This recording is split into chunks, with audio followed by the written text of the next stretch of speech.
Auto electric hot water গরম পানির bag, electric গরম পানির ব্যাগ বিভিন্ন কালারের আছে। আপনারা দেখতে পাচ্ছেন কি হচ্ছে, যাদের বাত বেদনা আছে, যাদের বিভিন্ন ধরনের পেইন আছে, শরীরের বিভিন্ন জায়গায় ব্যথা আছে, তাদের জন্য মূলত এই গরম পানির ব্যাগটি।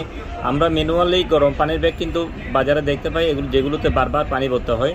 এটা হলো সম্পূর্ণ অটো ইলেকট্রিক গরম পানির ব্যাগ, যেখানে একবার পানি ভরা থাকবে কিন্তু বারবার পানি রিফিল করতে হবে না। আপনি জাস্ট মাল্টিপ্লাগে দিবেন, 10 মিনিটের ভিতরে গরম হয়ে যাবে। আমি খুলে দেখাচ্ছি আপনাদেরকে।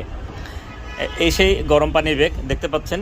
এই গরম পানির ব্যাগটি খুব মখমল কাপড়ের, এবং এই যে এটা মাল্টিপ্লাগে দিয়ে, হ্যাঁ, এটা চার্জার আছে, এটা মাল্টিপ্লাগে দিয়ে জাস্ট এদিকে কানেকশন দিয়ে, এটা কানেকশন দিতে হয়। এই কানেকশন মাল্টিপ্লাগে এক পাশে এখানে দিলে আপনি পানি 10 মিনিটের ভিতরে গরম হয়ে যাবে। যাদের প্রয়োজন উপরে যে নাম্বার আছে, নাম্বারে যোগাযোগ করুন। এটির মূল্য মাত্র